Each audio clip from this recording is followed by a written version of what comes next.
Right. లోపలికి ఒక విద్యార్థి తల్లిదండ్రులు పోయారు లోపలికి. చూద్దాం వాళ్ళతో ఏం మాట్లాడతారని. శంకర్ గారు మాట్లాడేది. అవును సార్. ఏంటి మీ పాప ఎట్లా ఉంది? లోపల పరిస్థితి ఏంటి వాళ్ళది? పాప ఇప్పుడు ఏ పరిస్థితి అంతగా ఏం బాగలేదు సార్. ఇప్పుడు గ్లూకోజ్ ఎక్కుతుంది.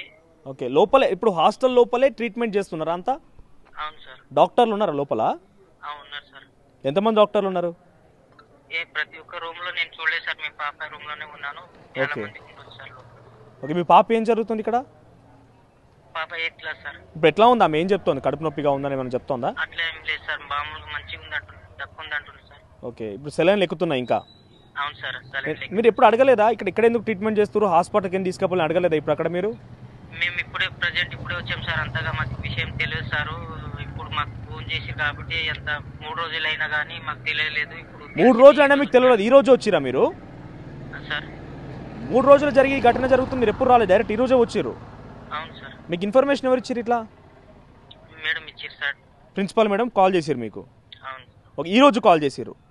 అవును మేడం. నిన్న మొన్న కాల్ చేయలేదు మీకు? ఈ ఘటన జరిగిన చేశారు సార్. మీకు పొద్దున్న నుంచి చేయలేదు అంటే మొన్న సాయంత్రం నుంచి జరుగుతుంది ఫుడ్ పాయిజన్ సంబంధించి అన్నప్పుడు చేయలేదు? చేయలేదు సార్. ఇప్పుడు లోపల ట్రీట్మెంట్ జరుగుతుందా ఇంకా? అవును సార్. రైట్. పిల్లలు ఎట్లా ఉన్నారు, ఏం చెప్తున్నారు, వాళ్ళు ఎవరైనా చెప్తున్నారు, మాట్లాడిచ్చారా మీరు ఎవరితోనైనా? మేము మా పాపతోనే మాట్లాడుతున్నాం సార్. ఇంకా వేరే దగ్గరికి ఏమి వెళ్ళలేదు సార్. ఓకే. వేరే రూమ్ లో సెపరేట్ గా. ఎన్ని రూమ్స్ లో ఉన్నారు? ఎంతమంది పిల్లలు ఉంటారు లోపల? 3 ఉన్నారు సార్ ఈ రూమ్ లో. మీరున్న రూమ్ లో 3 ఉన్నారు. మొత్తం ఒక 3-4 రూమ్లు ఉన్నాయి ఇంకా? అవును ఉండొచ్చు సార్. రైట్. చూడలేదు సార్. సెలైన్లు ఎక్కుతున్నాయి ఇంకా పిల్లలకి? అవును సార్. రైట్.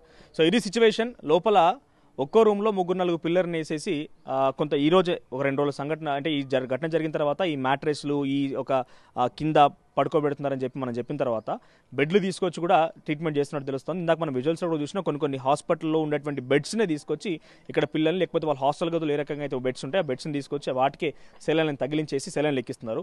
ఒక విద్యార్థిని యొక్క తండ్రి లోపలికి వెళ్ళిండు. ఆయన చెప్పిన మాటలు మనం ఇందాకనే విన్నాం.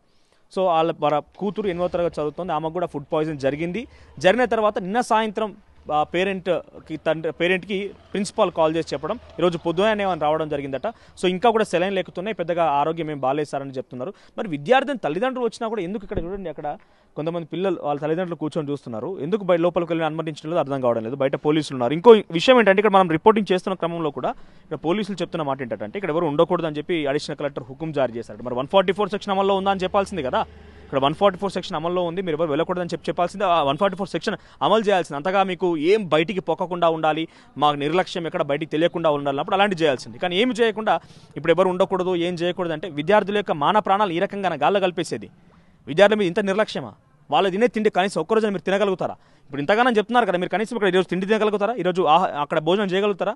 వచ్చారు ఏదో నామమాత్రంగా చూసి మీ పనులకు ముగించేస్తారన్నట్టుగా పోయారు తప్ప కానీ విద్యార్థుల పట్ల మీకు ఏ నిర్లక్ష్యం, ఎటువంటి చిత్తశుద్ధాన్ని గమనిస్తుంది ఇక్కడ చూస్తే అర్థమవుతుంది.